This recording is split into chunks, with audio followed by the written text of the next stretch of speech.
Hey everyone, welcome to a long overdue episode of the Everyday Trader. This is Greg Jensen with OptionsANIMal. Good to be with you once again. And Eric, good to see you here. Yeah, it's good to be back here. It has been a while. Not that nothing's going on. There's been lots of stuff going on.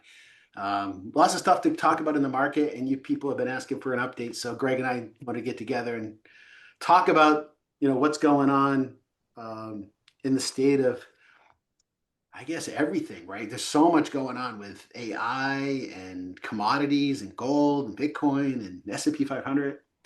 Um, I didn't tell you I was going to do this, but I'm going to catch you off guard. I saw the story just about a half an hour ago. You're like, uh-oh, what's coming? Here you go. Female No. spies are waging sex warfare to steal Silicon Valley secrets. China and Russia are sending attractive women to seduce tech workers, even marrying and having children with their targets. It's the Wild West out there, says one insider. Wow. Here's a story. In 2016 or 2017, my neighbor has a barbecue, and her son is here. He graduated from the Air Force Academy like several years before. He works in the White House. And I said, "What do you do?"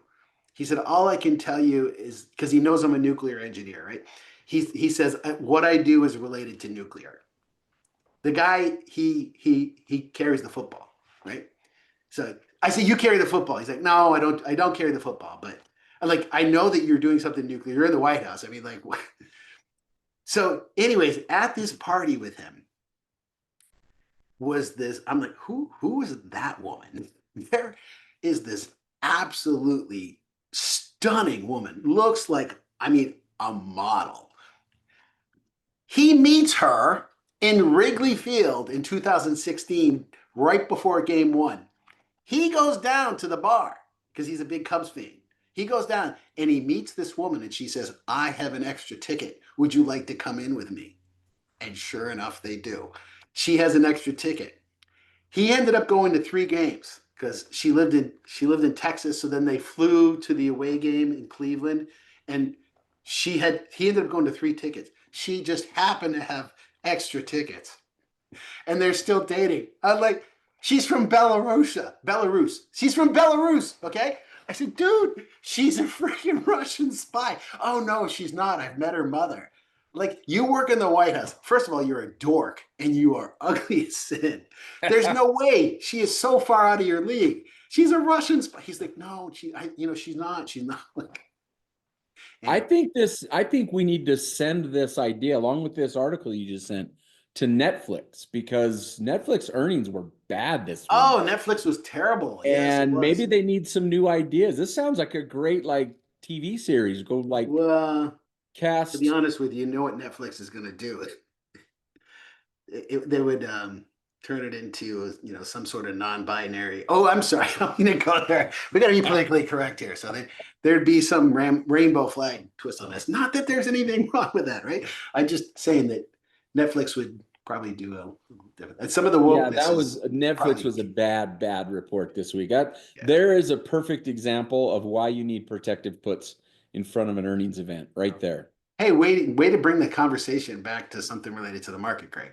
Good Hey, I job. tried. I You tried. did, and did a good jovol. I tried. Protected puts this is earnings season, and Greg and I are huge advocates of using the collar trade.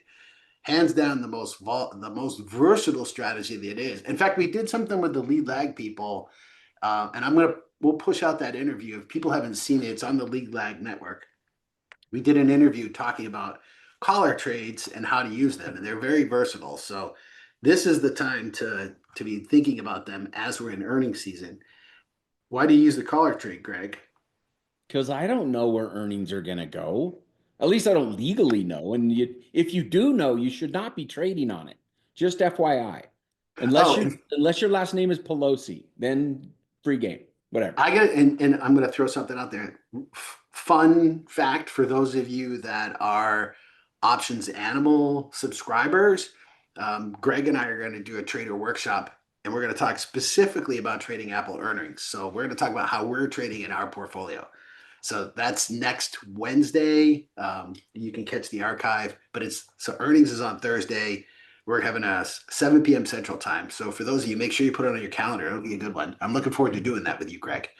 Yeah, no, it's going to be fun. And, we'll earnings are always an uncertain time, and that's why you have to have a protective put going through earnings. If you own shares anyway, there are other ways to trade earnings, and I'm sure that's what we'll talk about next week. But if you're actually a shareholder, whether it's Intel today just announced earnings, they were good, and so Intel's up after hours.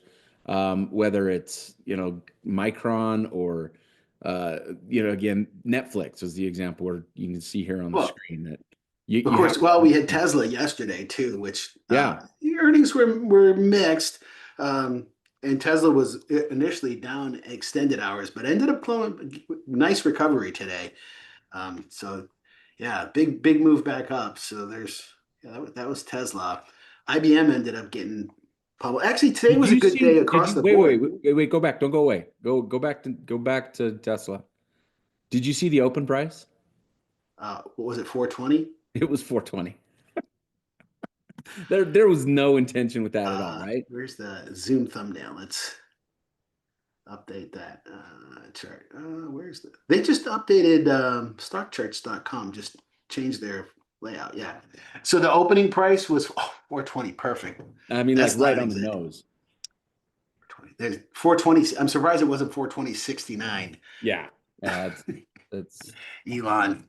Elon. Don't I go with Peter Thiel. Do not bet against Elon. I did have a collar trade. Actually, didn't have a collar trade. I had a covered call, which has gone in the money, and so it gave me a ton of protection to the downside. I love the in the money covered call. If you can get your head around um, selling your stock is a good thing for a profit.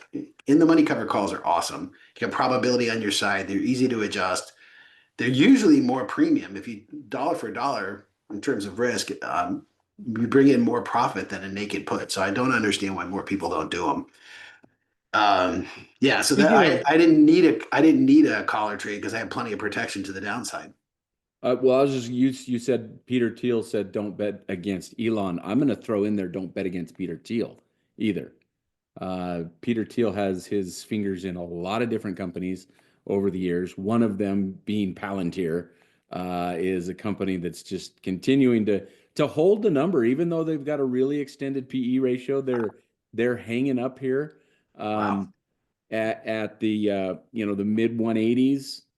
Yeah, and the collar trade is a trade you can buy this company and you can feel good about it. You'll be able to sleep at night because you make profits and have protection to the downside. As perfect. This is a perfect one if you wanted to tiptoe into it, be able to own it, and yeah, you I think the collar trade is a great idea. there's another one too, What? Hydrazine Capital, which is Sam Altman and Peter Thiel. That's their VC company. What's the They're symbol? well, no, Oh, they're not publicly traded. I'm saying, but that's their VC company that they are in. They're one of the early backers of OKLO.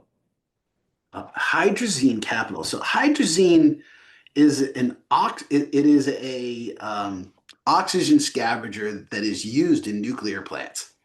So Well, they put hydrogen into the chemistry, into the water, because it removes oxygen and that oxygen can be corrosive. So that's interesting that they call it hydrazine. yeah. So It's that is also, fun fact, jet fuel.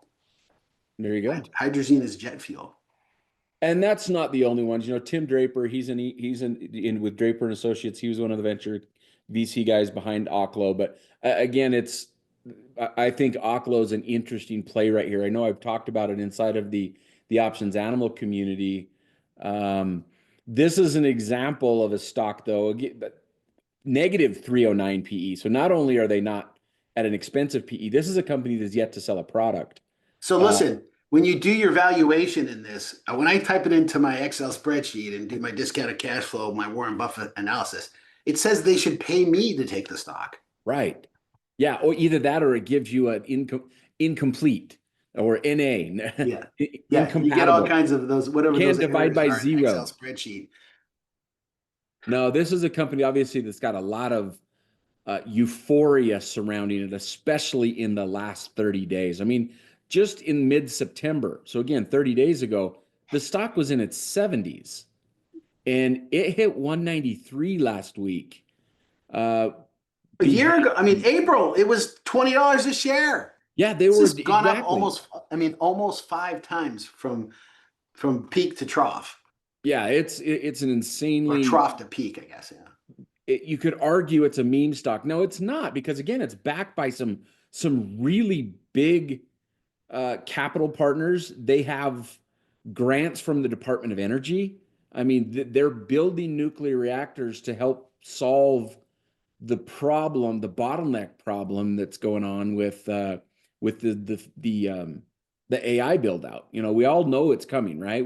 We've I think we've talked about it here on this program that there's a lot of future growth priced into the likes of Nvidia and Micron and Broadcom and all the other names surrounding the data center build outs.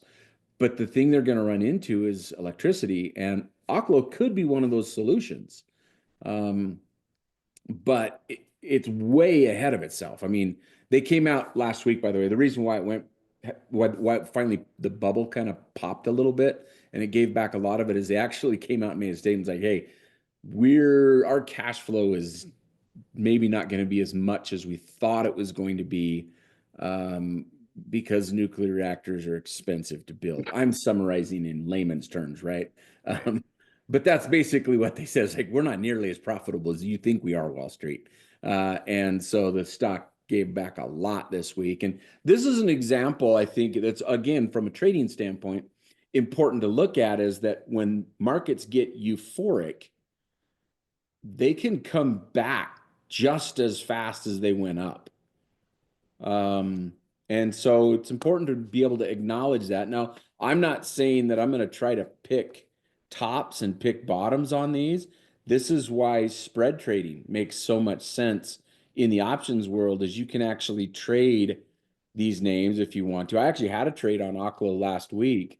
When it went from 120 to 190, I had what started as a call calendar that turned into a call diagonal, which then got turned into an even more call diagonal. And I finally hit enough profit that I'm like, I'm out. It's getting insane at this point. So I took my profit off the table, and it's now back to below where I entered, which goes back again to the discipline of taking profits when you had them. If I wouldn't have closed my trade, my duration, if I would have just held on to it, I'd still be in my trade and I'd be losing money now. There's so much incredibly bad information that's out there. This is why, we got you've seen that meme going around about, people saying, well, I can learn how to do this on the internet. So, well, would you want to have your dentist learn how to do dental work on the internet? It's like I slept in a Holiday Inn Express last night because I watched a YouTube video. There's so much bad information out there in the option space. It drives me nuts. Naked puts drive me crazy. That people do cash secured puts, they're just not good at math. There's much better ways, and give me some time, and I'll convince you if you're not already convinced. And I have no skin in the game what you trade. I just want to see you manage your risk and make more money if I can. But I mean, we could help you get there. But and go back to that Barron's article a few years ago that was talking about the covered call. It said, here's everything you need to know about the covered call. And you sell a call, you buy the stock, sell a call, you have an obligation to sell a stock. It said, and I quote, the risk of a covered call is if the stock goes higher and you have to sell your stock. And as you know, that is not the risk. That is the maximum profit. That's actually what you Yeah, want that's to have what you happen. want. That's what you want to have happen. Now, I get it. You don't want to sell your stock, but listen, when you do a covered call, that is the agreement. Listen, I'm agreeing to sell that is the contract. You are saying, I am agreeing to sell my stock to you. Now, you might want to try and generate income and manage to avoid selling, and there's strategies for that. But the trade is an agreement to sell your stock, which if you can get past that, it's not a big deal. I mean, there's taxes and other things you have to worry about. But selling a cover call is not a bad idea. There's just so much bad information out there. It drives me nuts. And we're doing our best to correct the universe as best we can. But you talked about a couple things here that are we're feeling right now in the market in a lot of different places. First of all, it's all driven by AI, right? So everything. There was a very apropos research report that was published by Goldman Sachs this week And I'm not gonna, if anybody's in the Options Animal community or the Trader Oasis community, let me know and I'll get you a copy of this report. Sorry, I apologize, Goldman Sachs. If I'm allowed to, I will share it. I'm not sure if I'm allowed to share it. We'll just say that. But the question that Goldman Sachs does in this deep dive 32-page report is AI in a bubble? And the bottom line is, it is not. We are not in an AI bubble. This is real money, real capital being invested. And because of this, we need to share. Did I share? Am I sharing this? I'm not. There it is. So is AI in a bubble? This, like I said, a 32-page report, very well thought out. What's going on? And the bottom line is absolutely. Now it's a very sort of circular, I guess you might say, incestuous relationship that's happening between all these companies with NVIDIA and OpenAI. Yes, and OpenAI at the center of this thing, and all these relationships that are happening with all these companies. And it is, somewhat fragile. There is definitely a lot of sentiment going on in here. This is affecting us in a lot of different ways. We have what's happening right now, and you mentioned OKLO, as Greg, that my background is I'm a degreed nuclear engineer. I spent many years working in the nuclear industry. And I told you a short story. I'll share it here with this community. I worked for the largest nonprofit research organization in the world. Literally half of all of the nuclear plants in the world, participated in this research organization. And every year they did a forecast of their uranium usage for the next 10 years. And they did this, this was not public information. And if you wanted to know, I mean, you're talking about the biggest buyers of uranium in the world get together and share their forecast. When this was going on, we had oil spiking. And I remember participating in one of these meetings, and everybody was shocked. This meeting came out, and the forecast for uranium purchase over 10 years was dramatically lower. The main reason is nuclear plants either run on a 24-month cycle or an 18-month cycle. And the 18-month cycles were switching to a 24-month cycle because they can use less of uranium. So everybody is using this more efficient fuel plan. And so the big shock was the uranium demand for the next 10 years was going to be dramatically lower. At the time, we're seeing oil was spiking. Oil was going up. And people were on CNBC saying, oil is going up, you need to buy nuclear. Now, if that sounds like a good idea to you, well, let's pause. How in the world is that a good idea? When's the last time you put uranium in your car? Or coal? Doc Brown did. Or natural gas? This was before EVs were real. EVs were a pipe dream at that time. The argument is that, if I'm going to switch to electricity, this was not the reason. These are people who are confused about fuel. We don't use oil to make electricity. I don't know what the argument was, but that was what, and at the same time, Tesla stock started taking off too.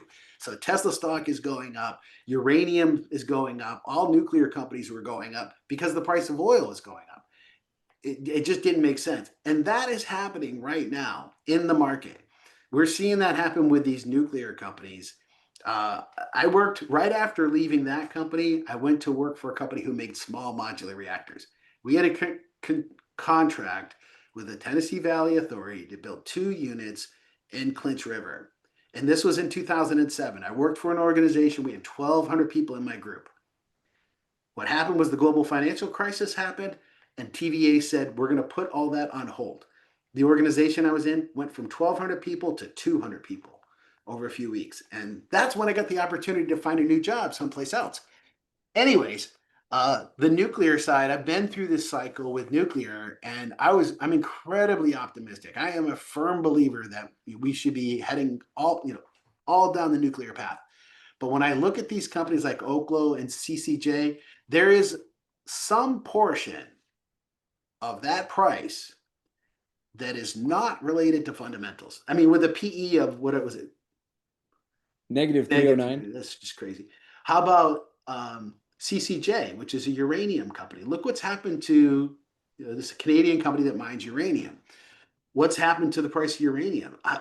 The people who are driving this up, I promise you, are the same people that were saying when oil goes up, you should buy uranium. These people do not understand how this works. One other anecdote back to those days when I was there.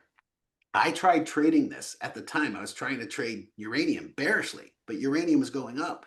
And I sat down with the person who was the vice president. I live in Illinois. The largest nuclear utility in the United States is here in Illinois, and now it's Constellation. Actually, cover of Barron's Joe Dominguez. On the cover of Barron's, Joe Dominguez. This is now his company. It's now called Constellation. 2 miles from my house is where the nuclear headquarters is.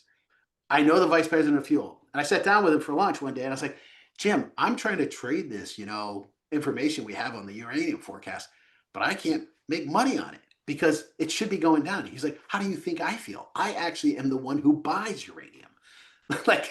And he was very frustrated. He says it's all speculative traders. It's mostly retail traders that are out there and they hear something. They're not going to ever buy uranium. They're not going to take delivery of uranium. They're just trying to make money off of it. So this sentiment stuff is very real. It is happening right now. And I'm not.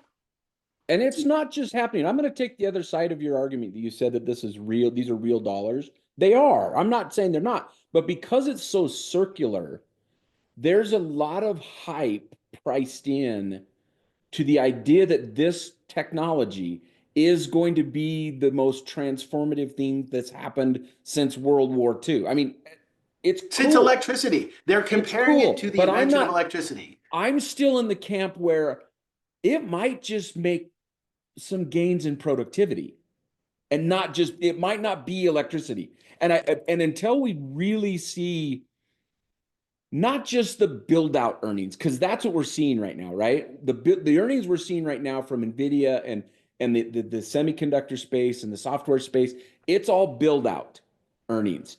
If we get to the end of it and somebody like Goldman Sachs, not an AI company, comes out and says, do you know what?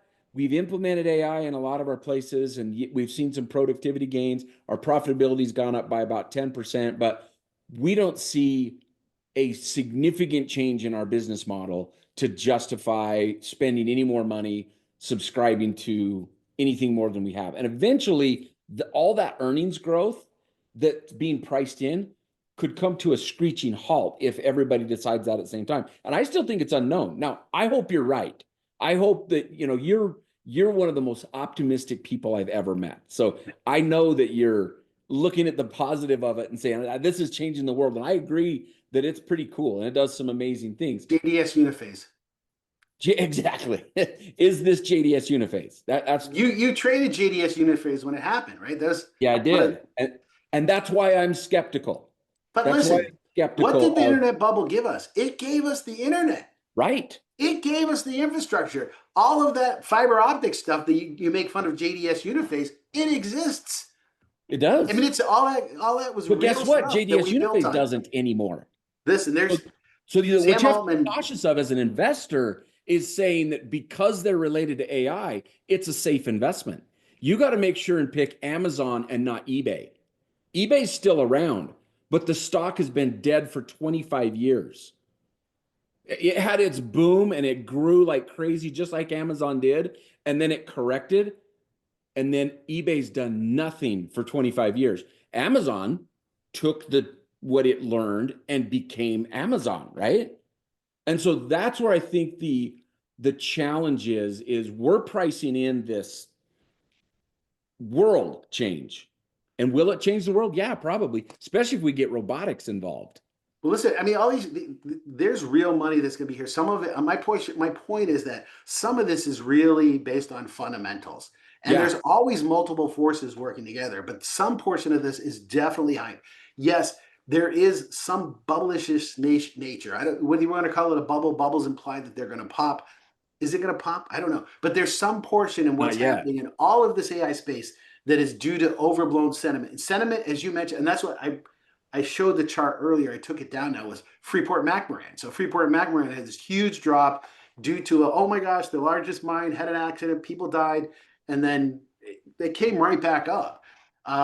This other thing, I don't know if you've seen Mark Andreessen's post earlier this week. He talks about everybody uses pets.com as a slur, like I threw JDS Uniphase at you. Their total investor capital was 182 million in pets.com.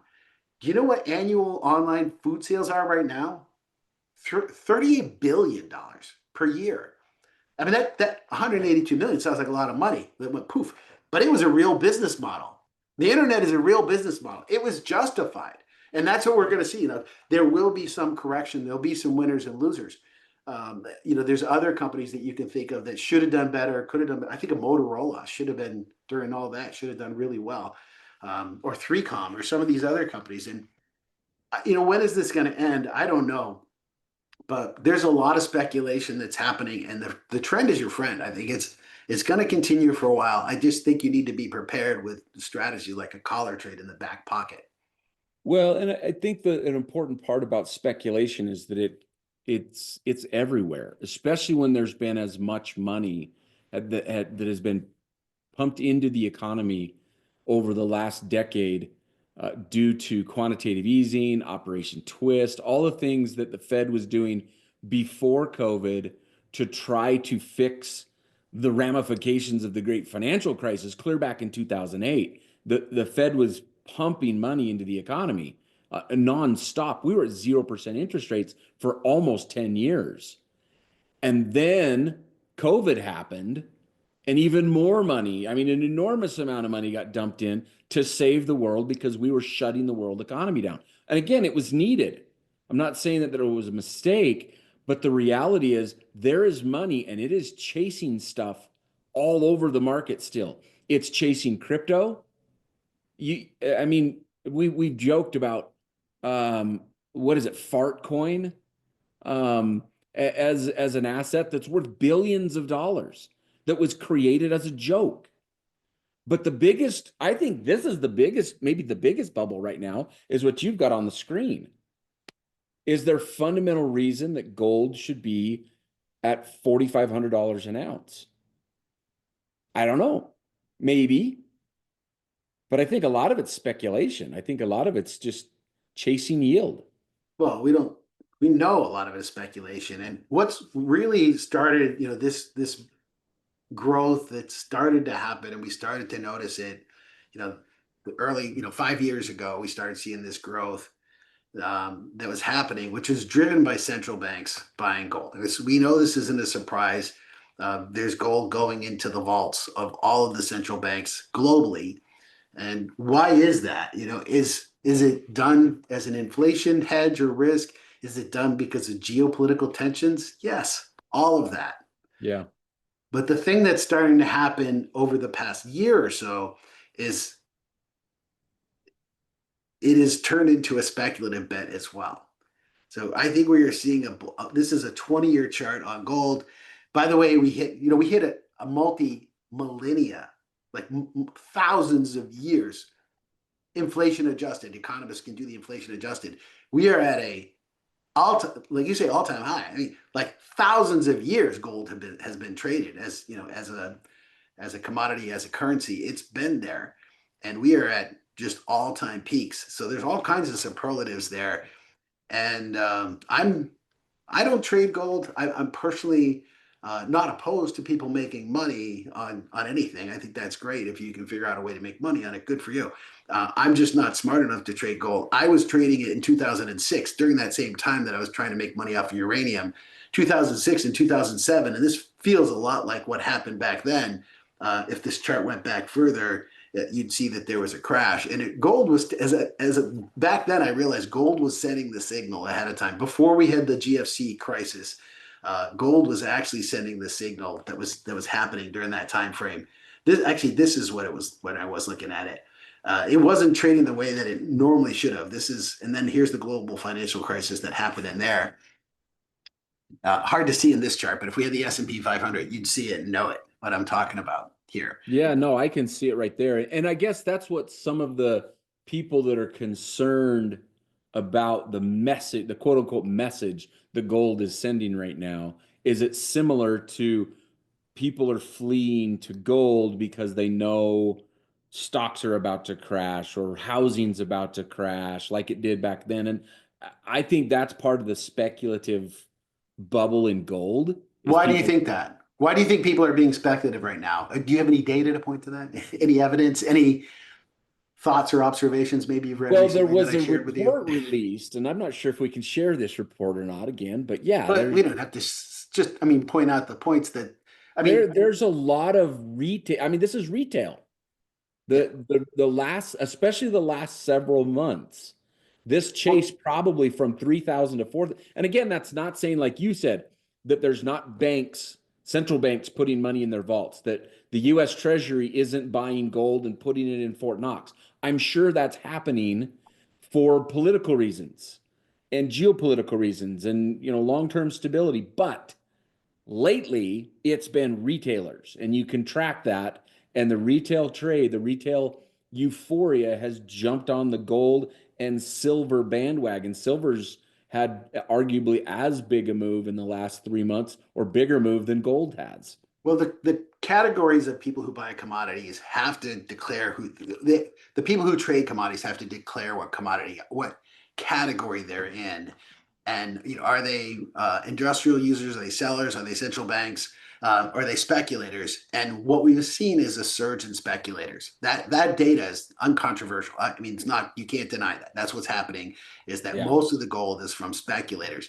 The other thing is just do a Google Ads search on buy gold. We're hitting all-time spikes there. Why? These are sentimental things that are happening. And my point, that the key takeaway and what I want to share with people who are listening, don't feel bad about not jumping on this boat or this trade because you feel like you missed it. I think you'll get an opportunity to buy gold at a much lower price in the future. These things, these sentimental things that we've talked about, tend to overshoot in one direction. They're not wrong. They are not wrong, but they tend to overshoot and then they correct. The question, and these are bubbles, and they go in both directions. They go bullishly and bearishly. So don't feel bad about missing out. Don't get FOMO. Don't feel. I had somebody asking me very seriously, like, Eric, how are you putting gold into your portfolio? It's like, I'm not. I don't need to put gold into my portfolio. Now is not the time to decide that you need to be a gold trader. Or maybe if a bunch of you are, let me know ahead of time so I can buy it and then short it. No kidding. So what you're saying is that in 2023, I should have bought Bitcoin at 15,000 At 2 years ago. 50,000, you should have bought it in 2003 when it was 300, Yeah. which I did. I just can't find my keys. I bought with Mt. Gox. You know that story. I do. And I compare it to Bitcoin kind of jokingly. Bitcoin and gold are not the same thing. Um, and I don't think you'll ever see gold have the But type of run that Bitcoin has had because I do believe there actually is a sound fundamental value in gold because it's historically been used. And although you do see the US government buying a lot of Bitcoin right now, I think they're the number two holder of Bitcoin at this point. the Uh, government, the government is, yeah. yeah. So I mean, Bitcoin is another asset that it can be used in the way that gold used to be. Right. That's what they're calling it, is digital gold. And I think that the discrepancy that we're seeing here, because if you do put a long-term chart, I don't have it at my fingertips right now, but if you put a long-term chart of gold and Bitcoin, they go up together. Now there's a divergence. And I think the difference is the speculation that is now, and Bitcoin is plenty of its speculation, but it is now an asset. You're seeing it on treasuries and central banks buying it. So there is a real purpose for having it for some people. I don't have it in my portfolio. I've got a little tiny bit, but that's okay. But I think the difference that we're seeing here, the difference is the hype. It is the speculation in gold. The difference that we're seeing is in gold. And Bitcoin is probably the signal at this point and not the noise. So what's interesting, yeah, you're right. Bitcoin, yes, has a lot of speculation, but it's gone nowhere, arguably for a year. It's been between 100 and 125,000 since last year at this time. So yeah, whereas when you've seen gold, scream to the upside. Again, let me tell you another thing about bubbles that's really interesting. So I actually went into a coin dealer last week, 2 weeks ago, because those of you who know me, that you've heard me say this before. My form of gold that I own, I don't own paper gold. I own physical gold. I actually own coins. I own coins of silver. I went in to go sell something. The dealer wasn't buying. The dealer's like, "Oh no, I'm not. I'll sell you gold, but I'm not buying anything. Not at this price." I'm like, "Huh, interesting. So where can I sell my gold then?" eBay. I'm like, "You go sell it on eBay." Okay.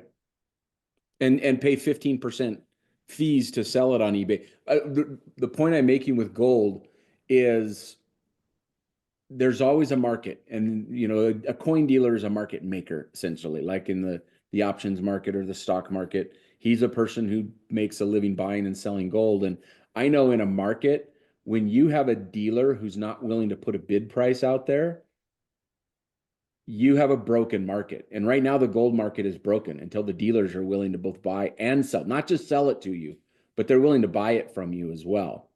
Gold is physically having gold in your hand. You've done it. I don't know if people have done this.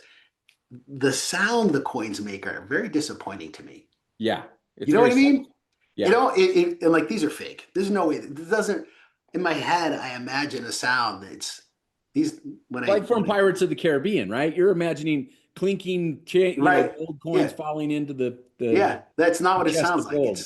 It's well, they're close. The metal's closer to lead. So imagine lead coins. They just kind of thud. They Thud. don't Yeah. clink. Disappointing. Well, if we have time to talk about one other thing that's Yeah. really important. When will the government shut? No, let's talk about the World I Series. How was about gonna the say, Dodgers? and the Dodgers, not only have they done well in the playoffs, they have absolutely dominated everyone they've faced. And it's not their bats. Their bats have done okay. Their pitching, you've never seen it before.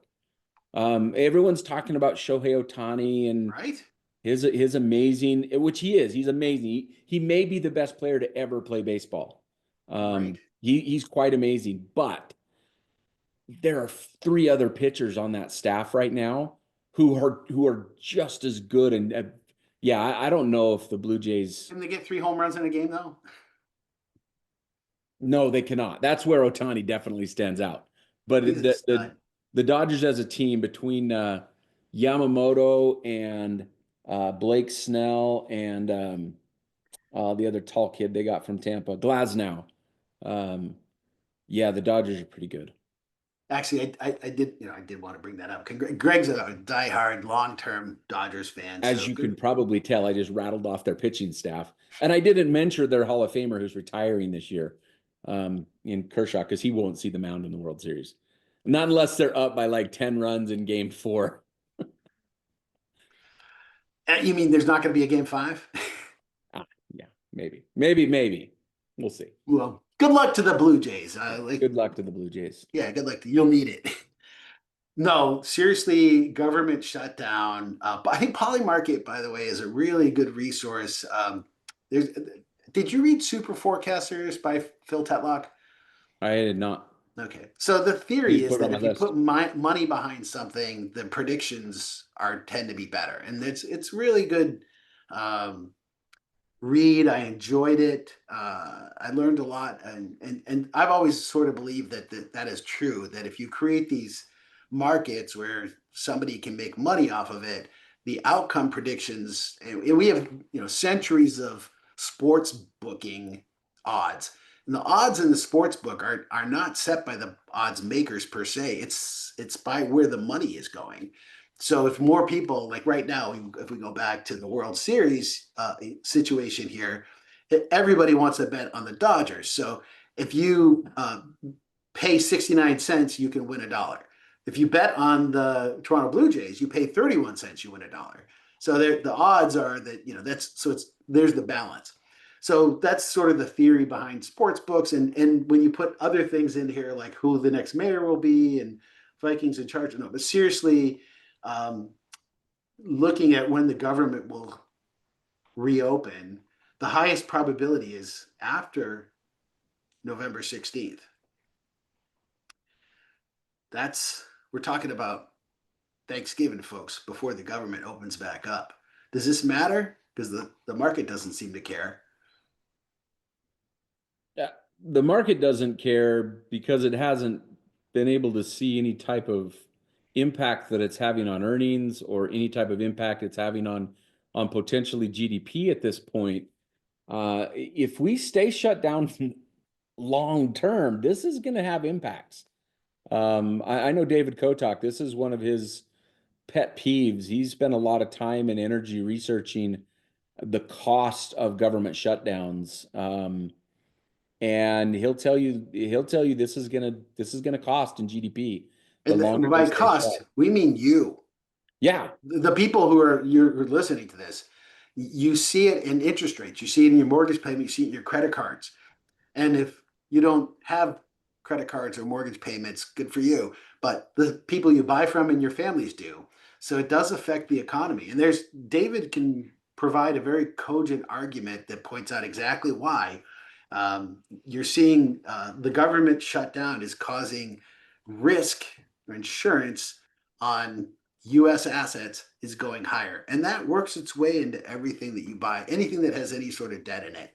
So these yep. debt markets are a little bit confusing, but he pulls up these charts and, here's when this happened, here's when that happened. You see, yeah, very distinctly, no question. So yeah, if we go on, now the libertarian side of me is celebrating a little bit, but uh, but Yeah, me on the too. economic side, I'm really surprised that we've not seen a bigger impact because and when we were talking about this shutdown potentially happening, we were seeing it in the VIX, in the VIX futures.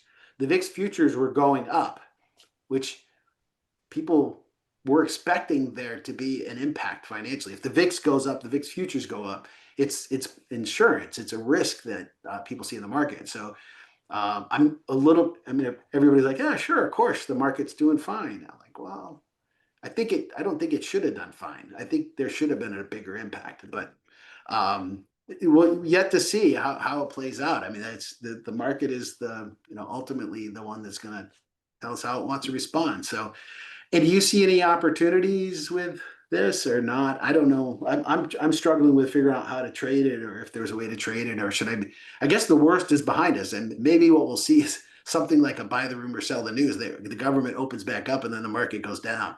Well, we do get something really weird tomorrow, right? We're recording this on Thursday afternoon. Tomorrow, for those of you guys watching this later, tomorrow morning is Friday, October 24th, and the government shut down, and we're going to get a government report released tomorrow morning. We're going to actually get the September CPI data. And the reason for that is because they have to do the cost of living adjustments for people on Social Security. So they pull back the economists and the clerks and whoever who from the Bureau of Labor Statistics who published the CPI. So I'm looking forward to seeing that CPI report. It'll be interesting to see how it moves the market. Yeah, especially given we've got a Fed meeting next week. Is it next week? Yeah. Next week as well. Well, And we're 96% chance of a quarter. I'm totally in the camp that we are going to be cutting rates. I don't think we should be cutting rates. I think we should be holding. But that's I think we'll see two more. We'll see a quarter point cut next week, and then in December there's another meeting. We'll see another one. that's what I believe as well. After that remains to be seen. And we got to get some data. We got to see what's going on with jobs. We got to see ADP shut down their number to the government this week as well. Yeah, ADP. I saw that. Waller mentioned it in a footnote, and then it went away. Well, So just how does the market respond to this? We'll see. Historically, when the Fed has begun rate cutting, there are two distinct regimes in terms of what happens with the S&P 500. If we enter a recession, 6 months later, the market is lower. If we don't enter a recession, the market is higher. So I'm actually bullish on the economy. I think we're strong in the economy. My concern is inflation, and I don't see the risk on in terms of uh, anything that gives a leading. None of the leading indicators are pointing towards a recession. I mean, something can happen that could be a shock to the market, like a COVID sort of thing. But I mean, all of the indicators are solid. I think there's a lot of fear about labor, but I'm going to tell people you can put those labor concerns to rest. They are not a big deal. They are not as significant. Even though the job numbers are significantly lower, and the economists know this, I've talked to economists about this, is that we have shrinking population in this country. We don't need to have 120,000 jobs. 20,000 is probably more than enough. We've got the huge immigration impact that's going on with less people and then people getting deported. Also, we have a problem with people not having babies. So have your son get active. Explain to him. Have you had that talk with him yet? Does he know how? No, I'm kidding. Uh, your son's married, so my daughter had one, and I'm telling the others, you got to do your part. His problem is right now he's living in a different place than his wife. He's in basic, or he's not in basic training. He's in army training. He's going to work every day and not getting paid. Really? Right now with the government shutdown, yeah, he doesn't get a paycheck right now. But he still goes to work every day because he's in the army. But anyway, yes, Yeah. they're newlyweds. They've been married for a couple years. I'm okay if they wait a little bit, but I do agree with you. We got to fix a demographic issue, and it's not just here in the United States, but Asia's got a horrible demographic issue, and they've started to address it in some countries. I know China's made a lot of effort to try and do that, and has been for years. We have to do a similar thing because of a demographic problem. I'm in agreement with you there. The other reason why it doesn't, and this is going to sound horrible, but the reality is the reason why unemployment doesn't really matter that much is GDP is driven by 10 companies. GDP is 40% of the S&P's earnings are 10 companies. It's Well, those 10 that's companies. not GDP. Well, 40% of S&P earnings though Okay, there is you go. 10 That's companies. different. And those companies employ all of these ultra wealthy people who are all multimillionaires because of their trillion-dollar stock valuations. That, how many multimillionaires work at Nvidia right now? Almost all of them, right? If you work at Nvidia and have for any amount of time, you're a high net worth individual. The price of food doesn't impact you as much. You're not worried about inflation. You're not worried about jobs. I know this goes that why I said this is going to sound horrible is one of the situations we've got to resolve still is a societal issue of the K-shaped economy that's going on where if you just look at GDP as a measure of growth and productivity, the economy is doing great. If you look at the bottom half, the bottom part of the K economy, they're struggling because of inflation. Exactly what you said. I mean, Inflation. inflation has come down. That's inflation is how much higher prices go Yeah. up.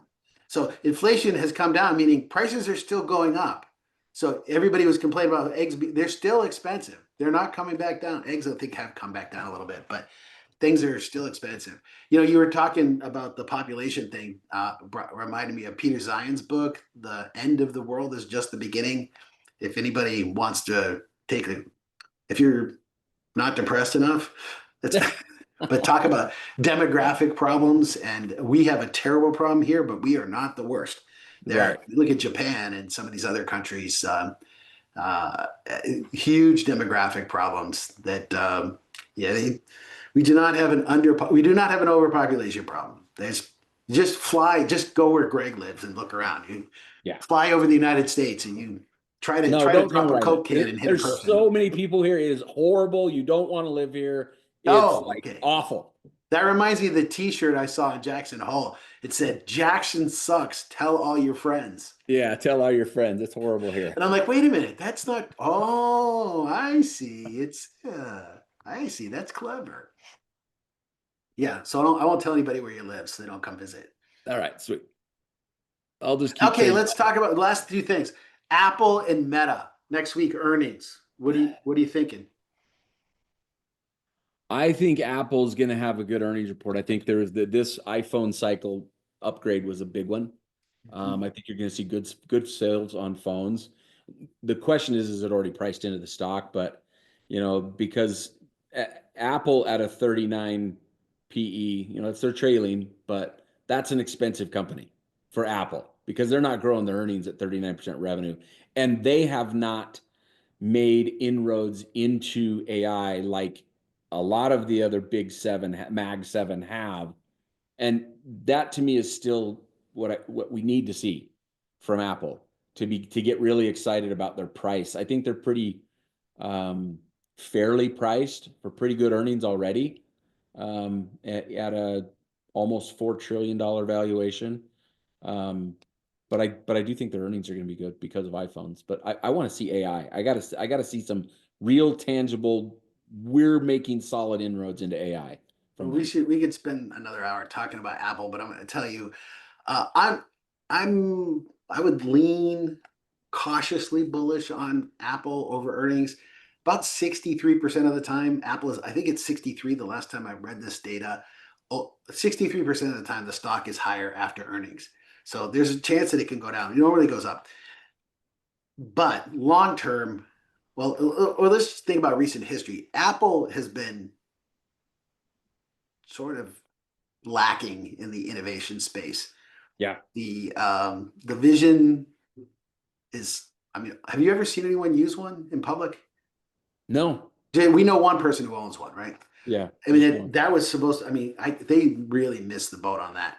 And the new iPhone 17 is cool, but I mean, it's incremental. The iPhone Air, people are making fun of. They, 3 or 4 models ago, they had one that was just as thin.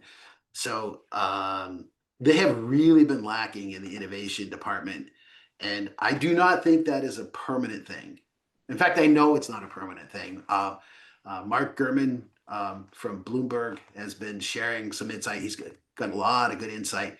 I think the product pipeline for Apple over the next 5 years is going to blow people out of the water.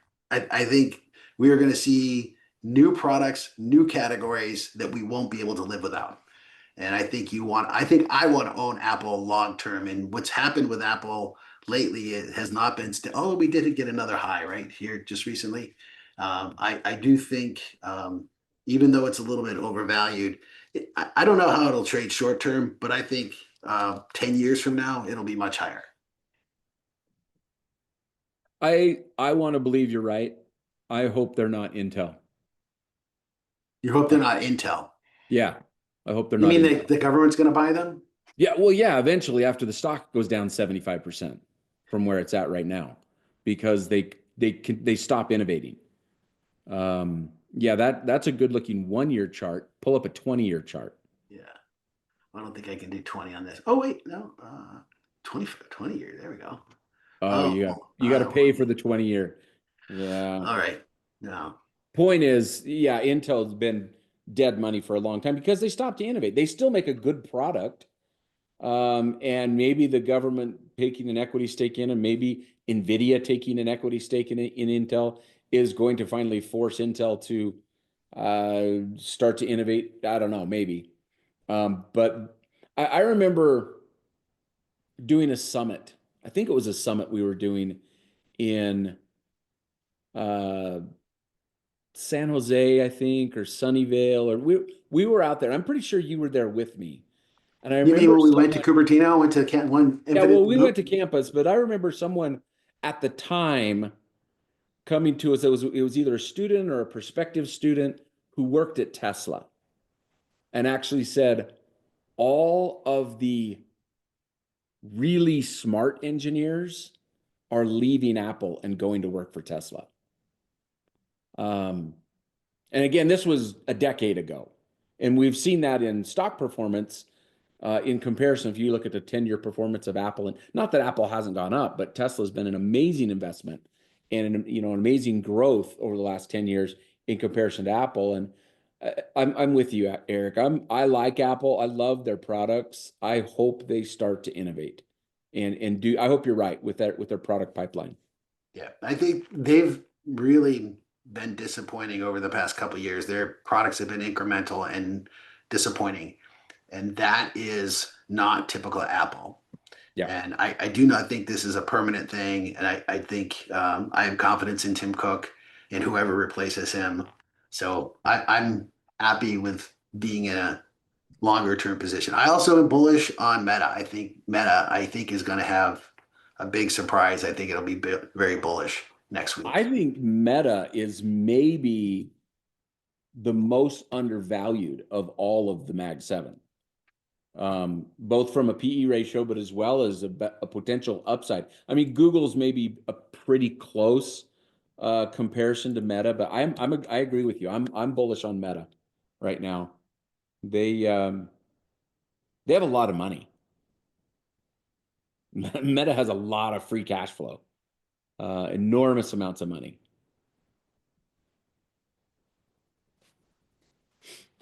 Awesome. Well, this was fun. I wasn't sure what we were going to talk about. Here we are. It took up an hour or Yeah, more. or So more. lots of Well, good stuff to talk about. So hopefully you apologize for listened. being. Yeah, I was gonna say, hopefully you listened all the way to the end because we did talk about a lot of things. Break it up into pieces, and maybe we'll do that. Maybe we'll try to figure out eventually one of these days how to break one of these Well, I YouTube. do chapters, and now we're listening at the end. So people will see the chapters and they'll see the title. So they'll see Apple and Meta, so they can fast forward to that part and There watch you that go. part. There you go. And people do that. I can see the views and where people will skip to certain parts. So They probably skipped the part about the Dodgers. That was rude. yeah. Well, good luck. I hope everybody has a good game and has fun. No, no. It should be interesting to see that. When's the next, is it today? When's the first game? Tomorrow, I think first Oh, game's tomorrow. yeah. Okay, cool. So, All right, everybody. Like and subscribe, share with your friends, and leave feedback. It's important. Leave us comments that helps the algorithm. thanks everybody. Thanks, Eric. See ya.